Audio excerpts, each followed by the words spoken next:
A reunion seems obvious. It's the way to go.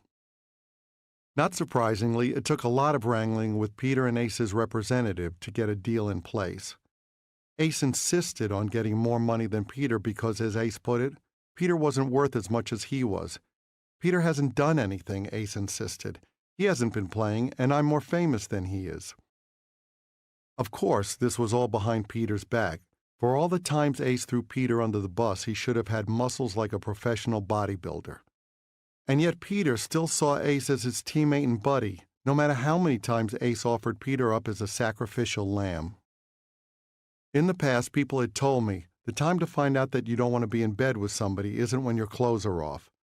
So we spelled everything out in the contracts with those guys, ground rules, consequences for not following them, all the things we would and wouldn't do. And most importantly, we would rehearse and see how everyone responded to working together within carefully spelled out parameters.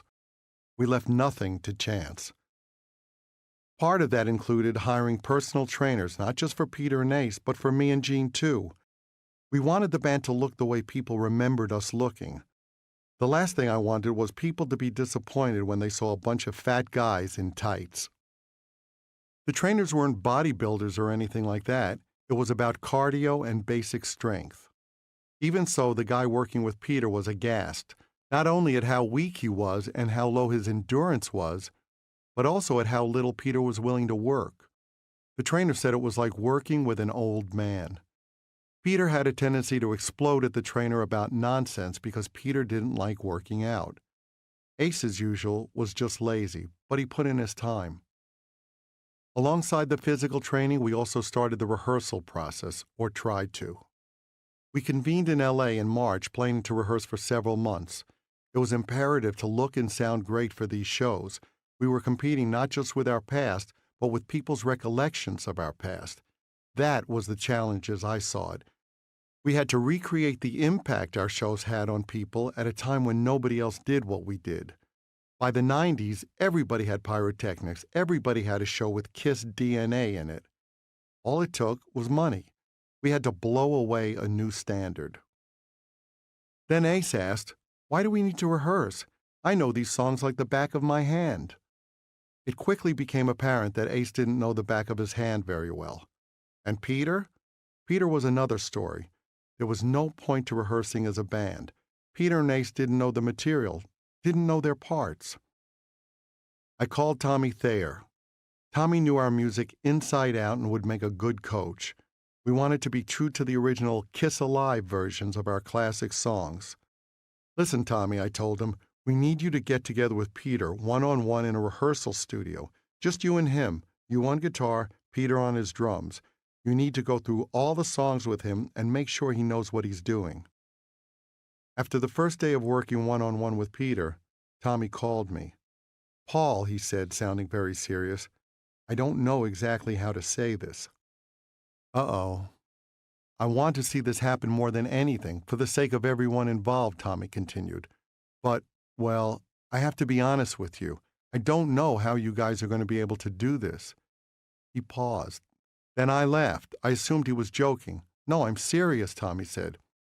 "Playing with Peter is like playing with someone who picked up drumsticks for the first time today. It's like he's never played before.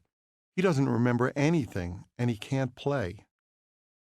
Somehow this didn't surprise me. Not only had Peter failed to grow musically or to hone his craft over the years, he had neglected it.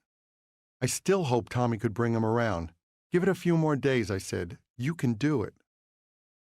Tommy kept at it, recording their sessions on cassette and bringing them over to play for me afterwards, or playing them to me over the phone. Listening to the tapes was frustrating. At times, Tommy would gently say things like, "Maybe that last bit wasn't quite right," and Peter would shout at him aggressively, "Don't you fucking tell me how to play drums." It was a thankless job having to be so diplomatic, having to take Peter's abuse. And for what? So Tommy, a guitar player, could teach Peter, supposedly a professional drummer, how to play his drums as well as a beginner again?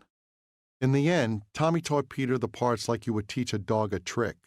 It had nothing to do with music, but lo and behold, after a few weeks it started to click. Peter had learned his tricks. He could roll over and play Strutter. We reconvened as a band. Now we realized Ace wasn't there yet either.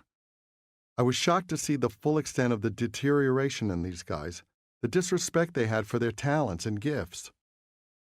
I called Tommy again, same drill. Tommy and Ace sat face to face in a studio for hours a day, 2 chairs, 2 Marshall lamps, reviewing songs. Ace got up to speed much faster than Peter had. Again, we reconvened as a band. Now things started to sound better. We obviously weren't going to get to the level of the previous lineup, or any previous lineup, honestly, but there was now a bit of chemistry.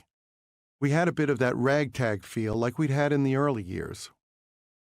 Finally, the day came when we went over to Gene's house and put on makeup and outfits together again for the first time, just to see how we looked. It was like time had stood still. We were those guys again. It was magical.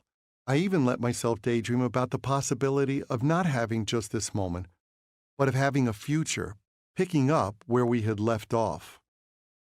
When we got down to the business of planning the tour, Doc McGee said, "We'll start at Tiger Stadium." "Are you nuts?" I said. I knew it was going to be a big tour, but I didn't see it at that scale. This was well over the number 10,000 that I had pegged when I had called Gene to try to persuade him to consider a reunion tour. Here Doc was having us open at a venue that held 4 times that number of people. No testing the water on ticket sales, no warming up. It was chutzpah beyond anything I could muster. Doc clearly knew something we didn't. He was coming off mega tours with Bon Jovi and Motley Crue, and he knew that perception would become reality if people bought into it. Luckily, we deferred to him. Soon we had offers from venues we had played at the height of things in the 1970s, and this at a time when many of our contemporaries, bands of the 70s and 80s, seemed on the verge of extinction because of grunge and the sea change in the music industry. Meanwhile, we had huge offers on the table. It was unreal. It was like hitting the lottery again. When the tickets for the reunion tour went on sale, usually early in the morning East Coast time, I would get on the phone with Doc in the pre-dawn darkness of LA and monitor what was happening at Ticketmaster in real time. Tiger Stadium sold out in less than an hour. As the other shows went on sale, it was the same. Okay, New York just went on sale. Okay, sold out. Rolling into a second show. Second show sold out. The sun wasn't even up where I was, and we had sold out 4 shows at Madison Square Garden. Okay, we're into Boston. It was amazing. Doc had been right.